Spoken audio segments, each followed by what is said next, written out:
So, good morning, everybody, and thank you so much for joining us at our Breakfast Club on leadership and volunteering. So, the Breakfast Clubs are the leadership event series of the Leadership Academy, and they're brought to you by the Wheel, which is Ireland's Association for the Community, Voluntary Organisations, Charities and Social Enterprises. And the Academy is a place for leaders in our sector at any stage of their leadership journey to take the next steps on their leadership journey. And the Breakfast Clubs are designed to help you take some time out to have a think about the bigger issues and connect with other people in the sector.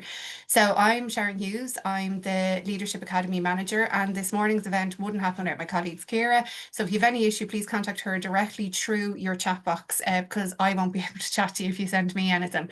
So you can get started if you want to learn more at leadersacademy.ie, or you can connect with us on the LinkedIn. And we have a new Insta account as well, which is there.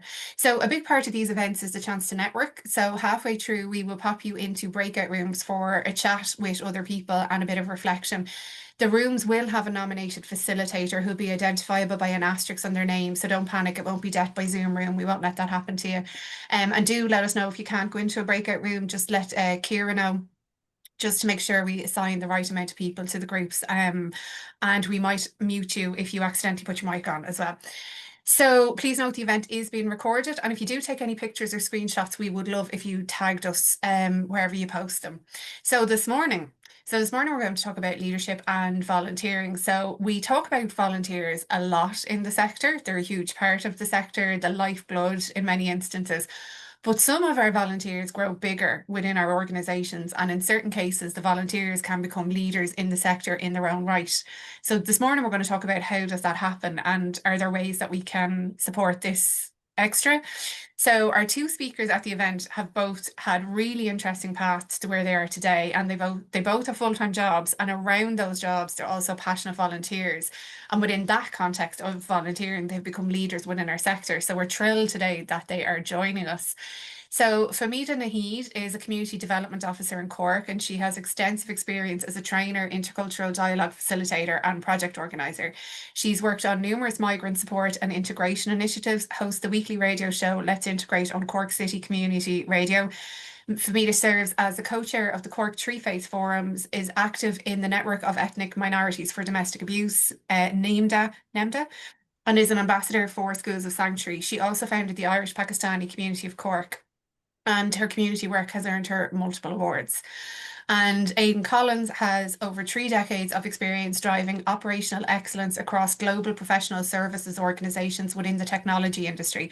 Initially a chartered accountant, he also has an MSc in digital marketing, a diploma in applications of IT to accounting, and most recently qualified as a coach practitioner.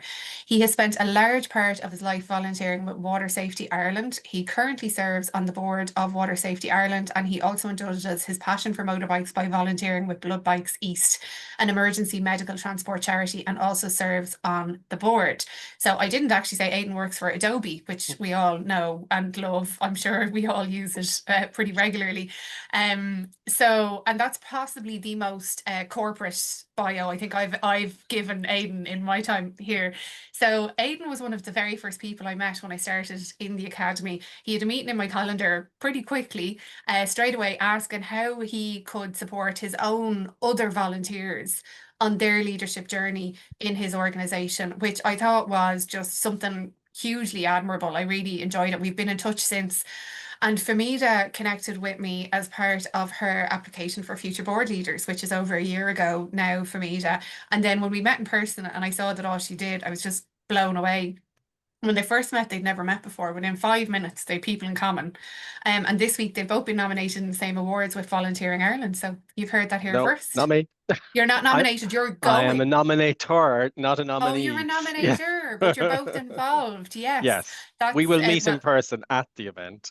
yes. And we also had another crossover where Fahmeda highlighted a wonderful story last year in Cork when a young migrant man jumped into a river to save was a young girl, was it Yeah, young Fahmeda, girl. had fallen in. And we were talking about how Fahmeda highlighted that story on her radio show and it went on to get national press. And as I was telling Aidan, Aidan got very excited because a day later he was going to meet Mohammed because he had been nominated by Water Safety Ireland to get an award for jumping into the river. So it's all interconnected. As my colleague Mairead says, it's the little dovetails that keep the sector going. Anyway, enough from me. We want to hear from you guys. So I'm going to ask you, Fahmeda, first, if you could give us briefly your own background and how you got into the space that you're in now, please. Yeah. Hello, everyone. Good morning. Such a pleasure to see so many people around us. Only a few I know them.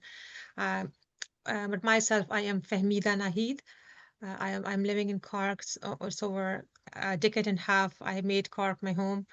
I live in the north side of the Cork, so I'm a proud Nori. That's a very typical term for the north sider, which is used. And Cork itself, being a woman of Cork is itself a big pride, for you once you tell someone. And as soon as you say Cork, the whole situation and the atmosphere changes. And I hope Sharon is looking at the faces of the people if they're not changed yet. In the same way, when I talk about Cork and people see the face change, when I came to Cork at that time, my face was also very much changed, just seeing the Cork where I am, coming from a Muslim country, Pakistan, originally born there, came here to do my studies and in UCC, and just seeing the people around me, and everything was so difficult and different for me. Uh, then I thought, like, where have to go and meet the people. I can see the smiles on the people, which I was understanding from the people that, oh, they are kind, they're good. I knew the English, but not the Cork English at all. So the landed in Dublin first, the airport, and coming to Cork. And during all that, the taxi man, the bus, the way they were all talking, I was like, I don't think so I'm going to survive here with this English. Or maybe I was taught the wrong English. But as soon, as I started living here, I thought it's very important to look at the faces of the people, the gestures they make at you, the kindness they give you, the smile that they pass on to you, and always like to love weather, to talk about the weather. They love the weather to talk about, but they hate the weather to live in. So that's how, it brought me to Foster, just to see who is around me. And it has been, within these 15 years, I have worked across the private, public, NGO, community sector, and delivering delivering integration and community development projects locally, nationally, and internationally. I'm a mother, I'm a researcher, I'm doing my PhD in anti-racism education from the lens of the community education, which, I'm proudly work with. And it's so important to deliver that kind of project, which will really be kind of not only intergenerational, but also bring so much into the community.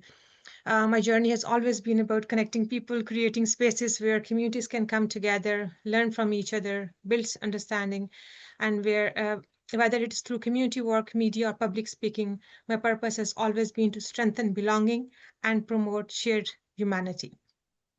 Thank you, Sharon. I love that. And are you okay with the English now? I think you know the proper English now. It was the other one was wrong. Yeah, this was right. Thanks so much, Fahmeda. And Aidan, can you do the same? Give us a bit of a background and bring us up to where you are now.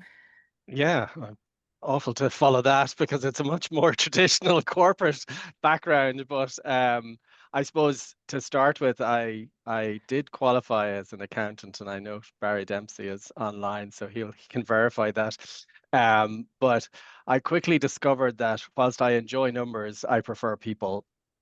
So my career hasn't been a traditional accounting career. And as I progressed through the corporate world, I've diversified into marketing and recently coaching, which has been much more my style. And it gives me the opportunity of, sharing. I was talking to guys earlier about our corporate social responsibility. That allows the two worlds to interconnect. But I suppose from my perspective, that's been the paycheck that allows me volunteer. And I've been heavily involved in volunteering longer than I have been working. Tell us your full title. Currently, Global Director for Professional Services Revenue Operations For Adobe. for Adobe. Wow, it's like a whole different planet for me. I love that. Okay, so now we know what your job is.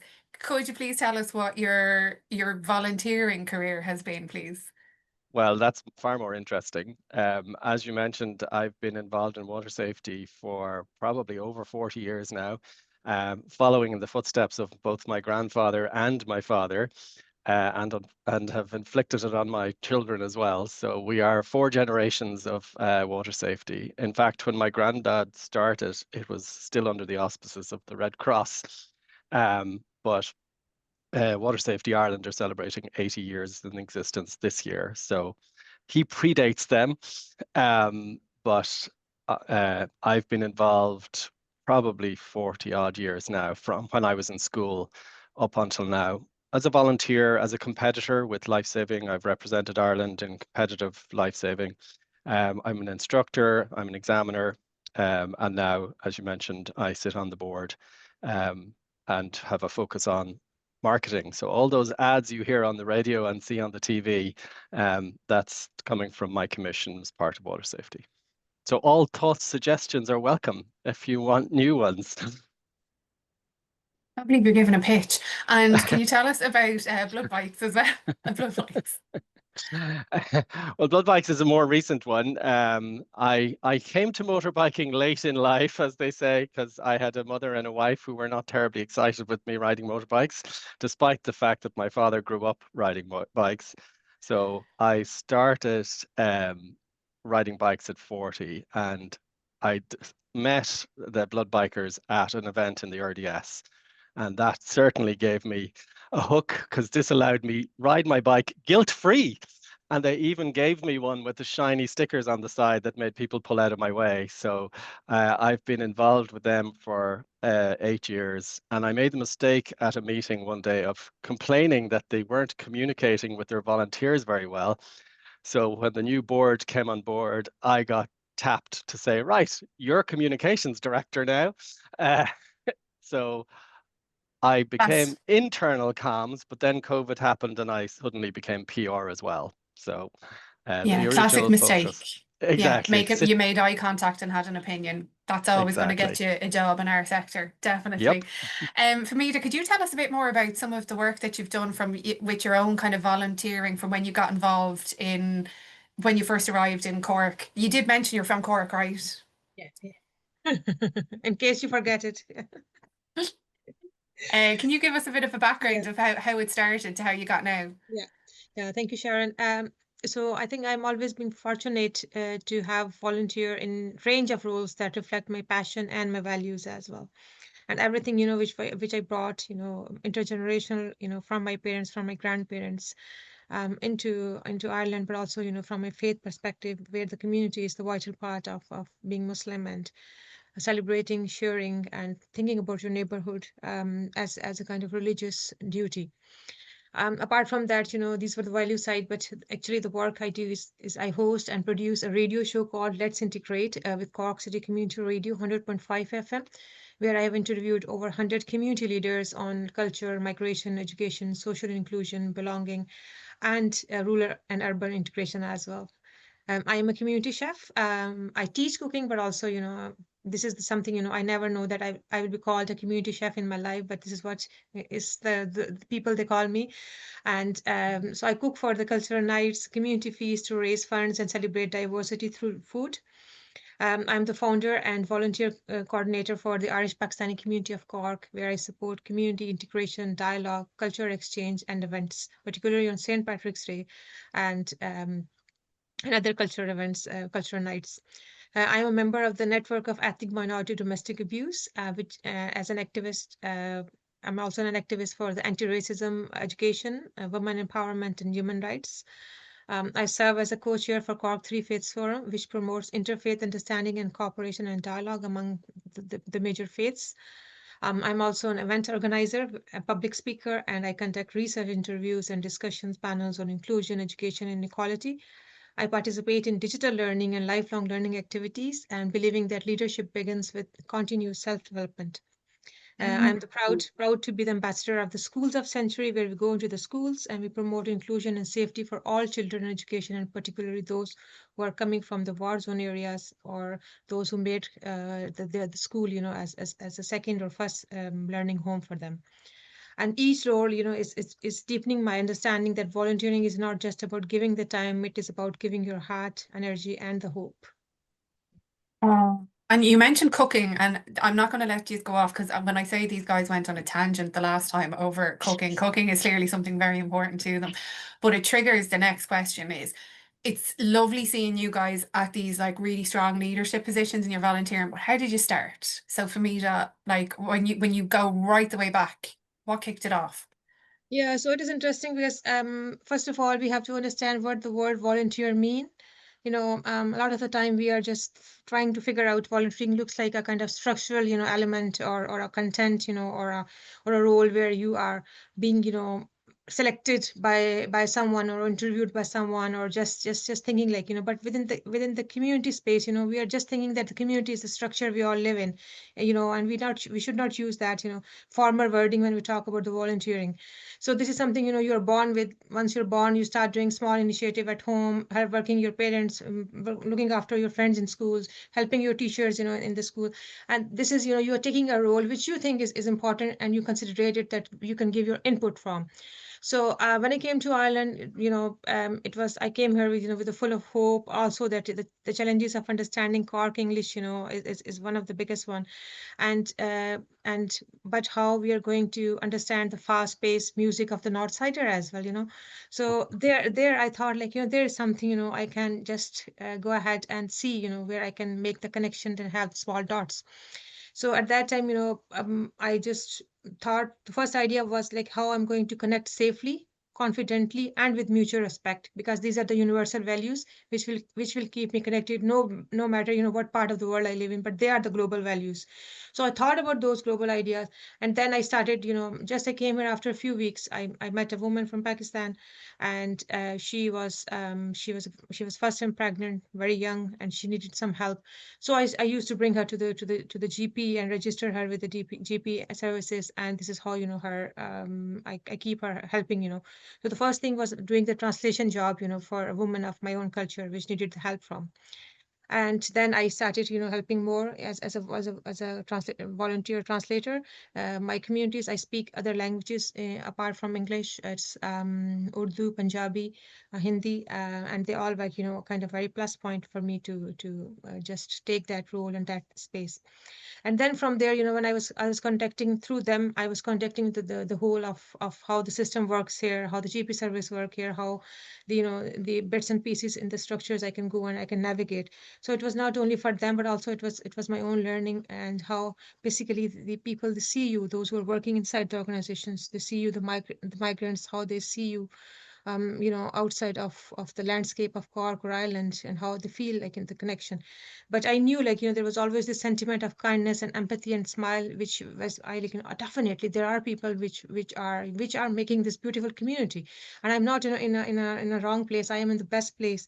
And there I think this is the purpose of and the belonging which really, kind of gave me a pathway into community work, membership roles, and also the leadership opportunities, which now after 15, 16 years, I'm very proud of, and being celebrated by everyone who's living in the community, not across in Cork, but throughout the island as well. Yeah, I love that. I love the way you started with, like you were telling us when you first came over, the first, like, and you were like, I have to, like, not integrate, but like be part of this community. And the first thing you were like, well, I cooked and gave food to neighbors. And I mean, can't go wrong if somebody came to my house with free food. Aidan, what about yourself? How did you get started? You mentioned your grandfather, but like, how has that kind of woven into your what you are at now? Yeah, I suppose mostly my dad. Well, actually, both my parents volunteered for different things, but my dad was passionate about swimming. And he used to work for the bank. He grew up, having moved from Cork. I know people actually leave occasionally. Um, he moved to Wexford, but grew up in Wexford on the sea. Joined the bank, and when he was ready for his first transfer, he said he didn't matter where he went as long as it was beside the sea. So they sent him to Longford, which, as we all know, is not beside the sea. In fact, is probably the furthest point in any direction from the sea.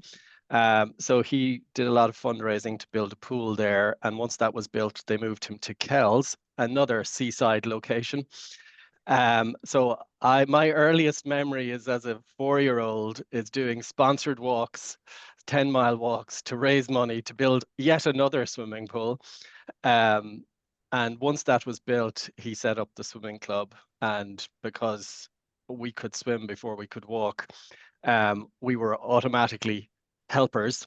They didn't call them volunteers at that stage. We were just helpers. And that involved helping the younger kids. I mean, I might have been 9 or 10, but helping the smaller ones get used to the water. Because despite the fact we live on an island, Ireland has a really, really poor reputation in swim teaching. And a lot of people, particularly my own generation, never learned to swim. And it's a constant shock to me when I meet people who say they still can't swim. But I suppose that started it. As I became a teenager, I worked as a lifeguard in that pool. I became a swim teacher, a swim instructor. Um, and then I moved to Dublin for college and subsequently married and lived in Dublin and worked with water safety in Dublin. Competed both for County Meath and Dublin, and then subsequently nationally in competitions abroad. I just want to move. I have more Mhm. questions. I have so many Yeah. questions. But one of the things that is really interesting to me is you're in a corporate role and you're in this voluntary role and you're really happy doing Mhm. both. Like there's no, sometimes I meet people and they're volunteering, but they're trying to move into a career in the sector. You're very, very clearly, you love your job and you love what you're doing here as well. Mhm. And you actually mentioned there you're responsible for CSR, aren't you, with your team, or Well, you I'm lead. responsible for spending it. It's You heard it I here don't. first, ladies Yes, and gentlemen. I don't run And it. Adobe are particularly good, aren't they, with CSR? Yeah, they've obviously they're a successful company, so they're used to handing out chunks of change. And certainly in the Dublin site, one of my roles is to make sure that all the employees understand what money is available, because it is free money. Um, and a lot of our employees are volunteering throughout a variety of causes, but they don't know that those causes can benefit financially as well as from their efforts. So a lot of the time I'm advocating internally for people to understand what's available through that. And for blood bikes, when COVID happened, I used that knowledge to help me sneak into other corporates who I figured also had CSR budgets that needed spending. And because we're Blood Bikes is 100% voluntary. We don't have any funding from anybody. So we did rely on bucket shakes and collections like that. And during COVID, we couldn't do any of that. So we had to have a plan B, and plan B was tap up the corporates. It's a harder role, but the checks tend to be bigger. And because I live in the corporates, it means I'm comfortable going in to other corporates and pitching. So I will stand in front of their board or their management committee. I'll do the PowerPoints because that's my day job. But it benefits the charity because a lot of our volunteers don't have that experience and are uncomfortable in that situation. So, but it's my bread and butter. So as you mentioned earlier, I'm not allergic to a pitch. You know, despite the fact that I am an accountant, I've worked with salespeople most of my working career, so some of it rubs off. So I'm happy to use that in a volunteering position as well. I just think it's a wonderful, it's not the way we normally look at volunteers. We would normally Mm. look at volunteers as the bucket shakers, but actually, like you can actually tap into really, really high level expertise and send them in like an inside man. And what would be the next question, I suppose, for both of you, when you're trying to encourage people to volunteer, Aidan, you with your corporates and Fahmeda, you with your community, like what are you saying is like, how are you selling it? What are you saying to people? Yeah, so basically, the people, they're always looking at you by the actions you do. It's not about you, and you don't have to say anything. I think the best preaching is you do and people see it. That's the first thing. So for me, the hope is actions. And once you develop, those actions, small bits and pieces, the people like feel it. But also, the cause is also important, the work where you are doing or the association you are linked with or the area you work. and the issues you highlight. So, and also, how far they have the intergenerational impact, and they are mutual, and how they empower yourself and the communities.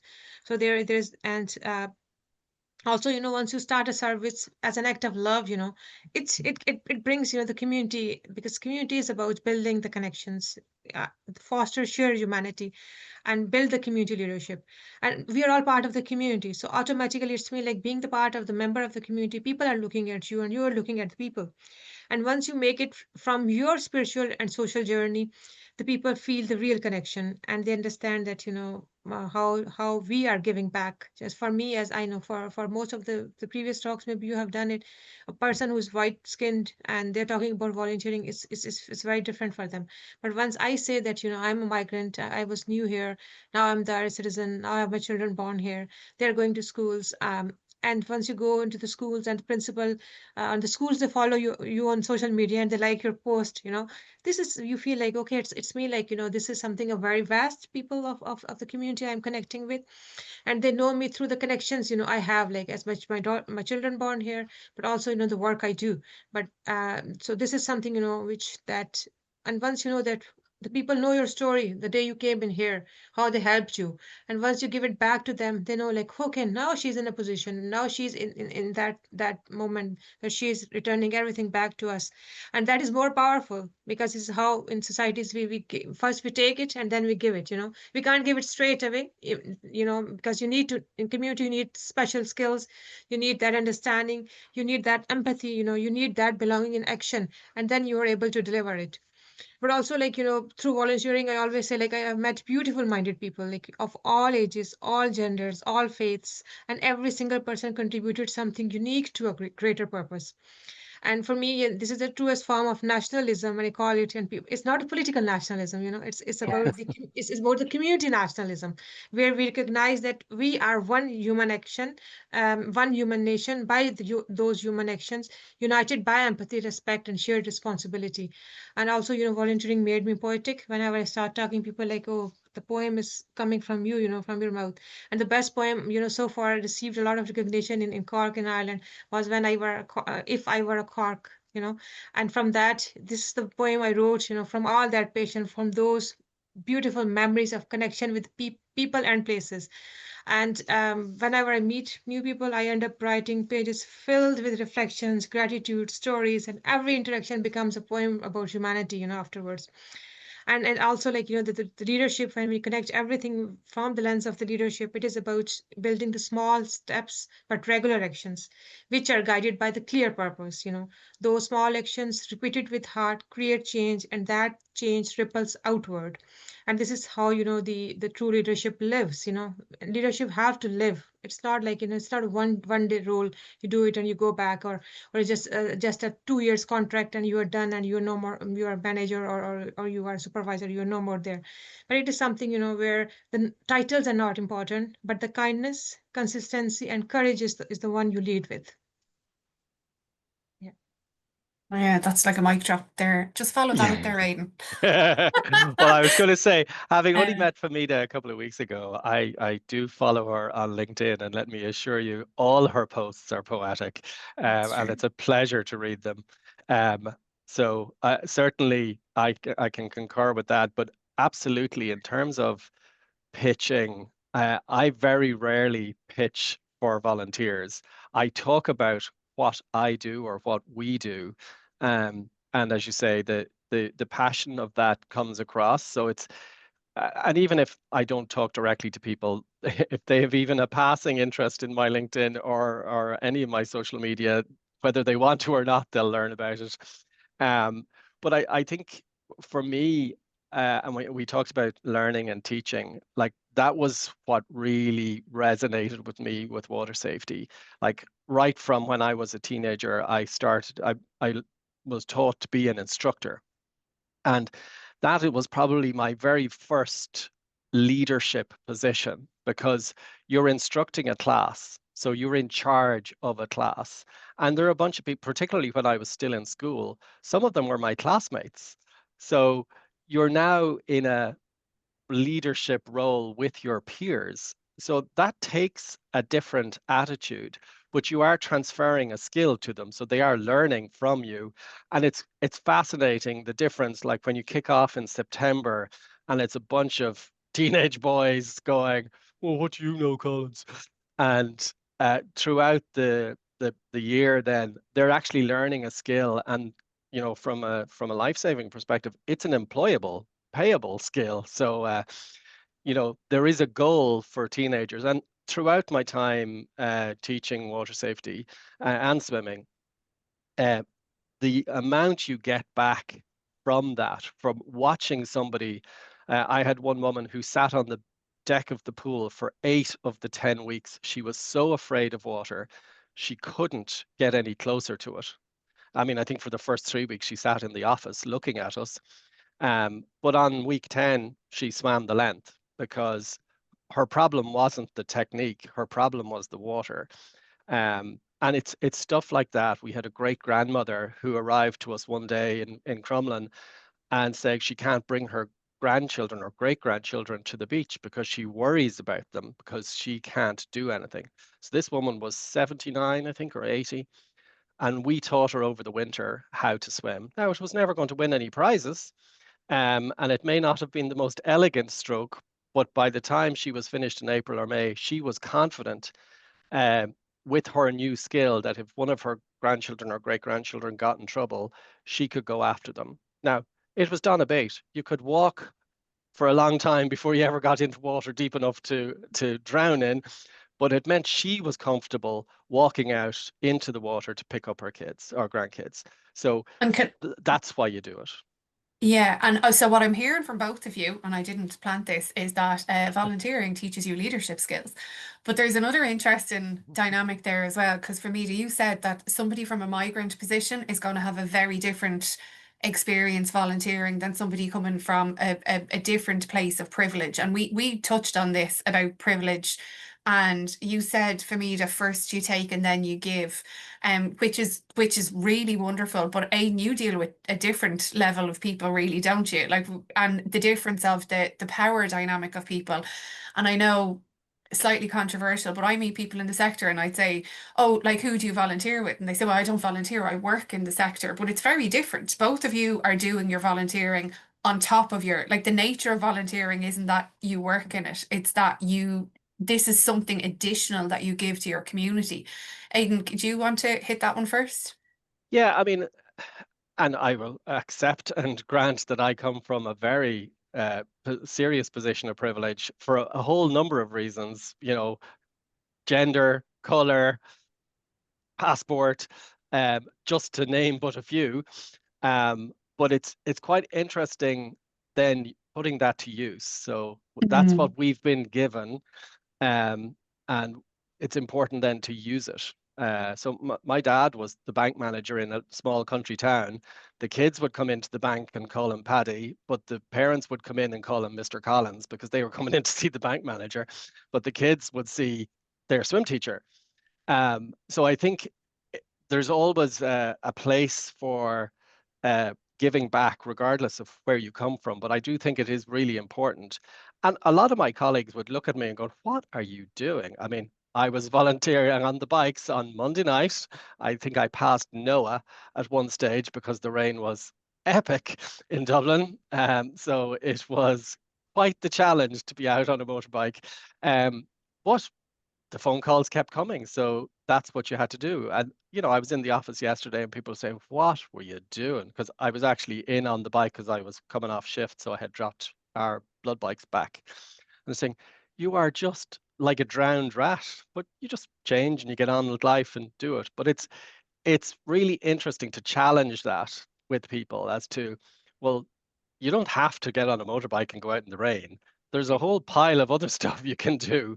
And we had the other charities in yesterday. So they got an opportunity to talk to others about doing, drier activities. Uh, but it it is I have the privilege of having a job that pays me very well, but it allows me the flexibility and obviously a company that's very supportive of volunteering. And I have been lucky over my career that I've always worked for companies that are supportive. some would say that's not an accident, and that during the interview process, you get that vibe. And I have certainly got that vibe from other companies where I've interviewed and go, yeah, they're not going to work well with me because their attitudes and my attitudes are very different. And it's people talk about the spirit of a company or the culture of a company. It's very real, and you Yeah. need to understand that very quickly, because you can end up somewhere that doesn't fit, and it doesn't matter how much you enjoy the job. If the culture doesn't work, you're done. You will never Mhm. be successful there. Yeah. And Fahmeda, what have you any additional? Yeah. Yeah, sure. It is important because it is good opportunity for having about 50 people around me with the white skin, and only few are here with the different skin color. So it is important that they are also being seen and heard here, through my conversation. That I came from, so one just to understand the privilege.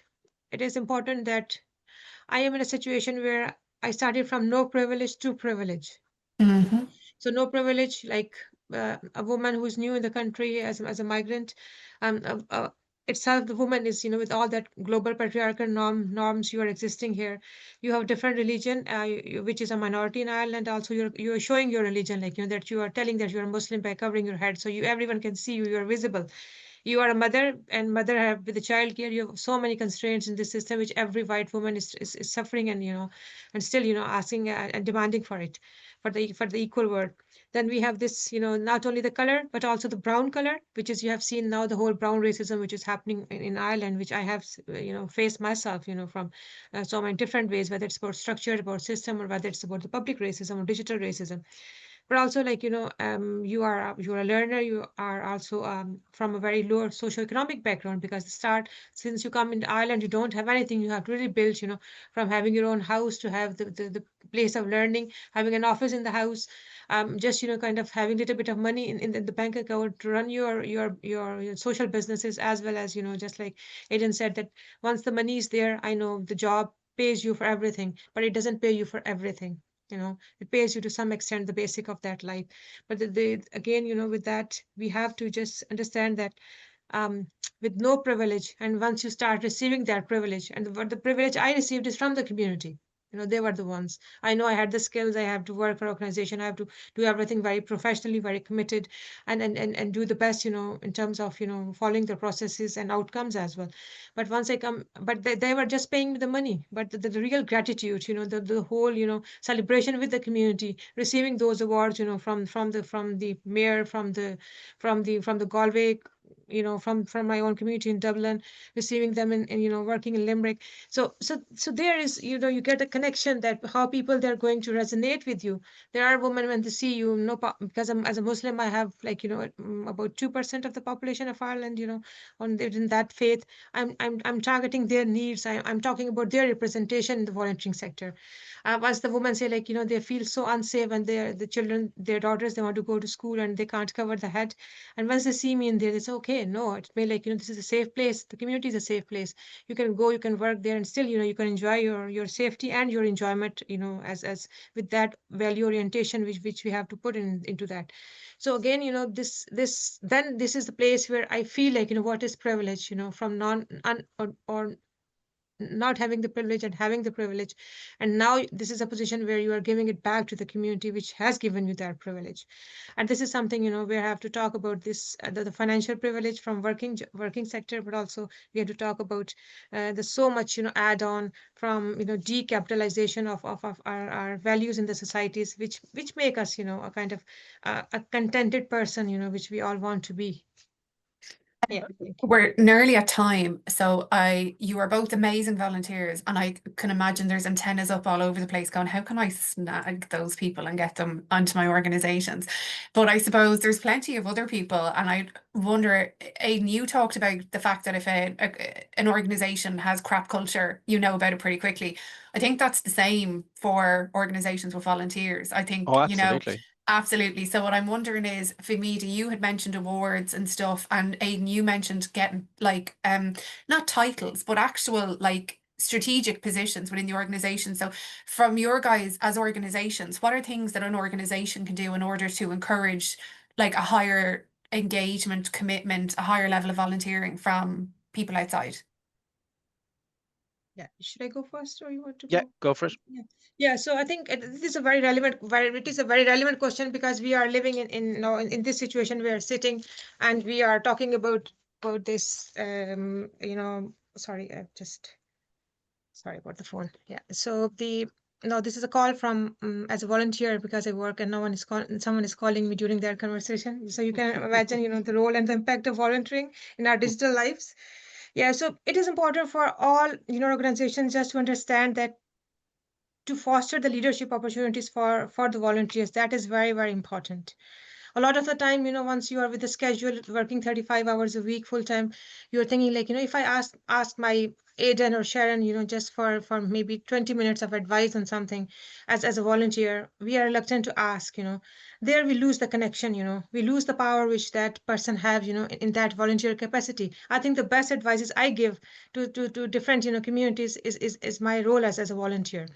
Then also, just to harness the power of volunteering, we should see that volunteers as partners, future leaders, and not just the helpers, to do a small task and finish and done and dusted. And then also, you have to give them the space to lead the projects themselves. They contribute to their ideas and to take the ownership of those ideas. And Love also, it. yeah, but also you have to provide mentorship, recognition, and training to them so they enhance more because they are the one who have all the basic skill sets. You have to just put a little bit of just giving them, just as a woman, we say just giving the lipstick the final touch and product is ready. Yeah. I love it. And Aidan, what about you? What would you recommend? Yeah, I mean, I think it's with both my hats on. I think volunteering and leadership in volunteering is huge because, with if I start with my corporate hat on, like we have a huge number of people who either don't want to be managers or leaders in a corporate environment because it's just not what gives them a buzz. Equally, we have lots of people who only want to be that, but there's a balance. But I think one of the things that volunteering allows is them to experiment. So they have the skills, they have something to give, but they can go into a volunteering environment is a quote safer environment than the corporate world because people feel if they fail in corporate it's a one and done and you'll never work again.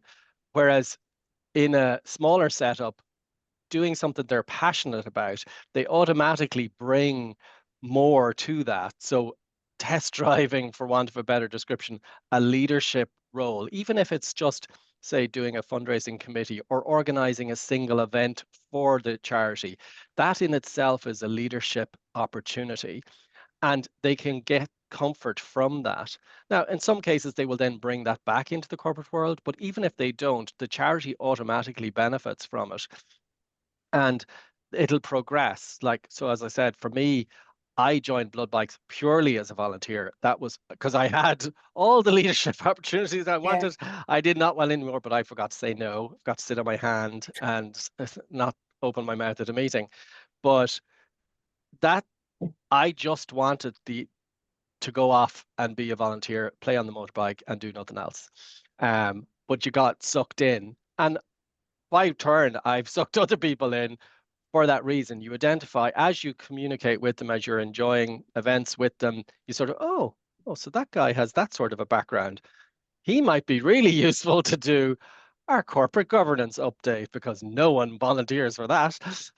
So you have to tap them on the shoulder and say, could you give us a dig out on that? And again, it's a one time, and we talk a lot about mini volunteering because people don't necessarily want to go on the committee or the board or the leadership team, but there might be many opportunities. So maybe it's an event, maybe it's a launch, maybe it's, an awareness campaign. They just Yeah. do this little tester and they get something from it. The charity gets something from it. Everyone benefits, and it's a lower risk opportunity for them in terms of if their actual career. But Love there's so it. many opportunities to do that, and the crossover between corporate and charity is enormous. And Yeah. there's a lot of skills because that's what we talk about in here. We don't necessarily need them to give money, but they have a lot of skills. that maybe other people don't have. Like pitching for corporate money. Like pitching for corporate money, I'm like sorry. I'm setting up gonna a have to. website. Yeah, You know, yeah, totally. Sorry, I could keep listening to you, but actually the time is up. Believe it or not, I told you it would happen very, very quickly. So stick around. Kira's going to pop everybody into breakout rooms now. Just keep an eye. Your facilitator will have an asterisk. Aidan and Fahmeda will be in the rooms as well to have a chat, and then we'll bring you back in about just over half an hour, and we'll take any questions. So if you pop any questions in the chat to me, and we'll ask them when we get back, please, if that's okay. But I'm sure you will all join me in saying thank you so much for a really fascinating conversation for Fahmeda and Aidan. It's just been wonderful. I've learned so much. I could listen to you all day. So thanks very much, and we'll see you back here in half an hour. Oh, thanks for all that. thank you.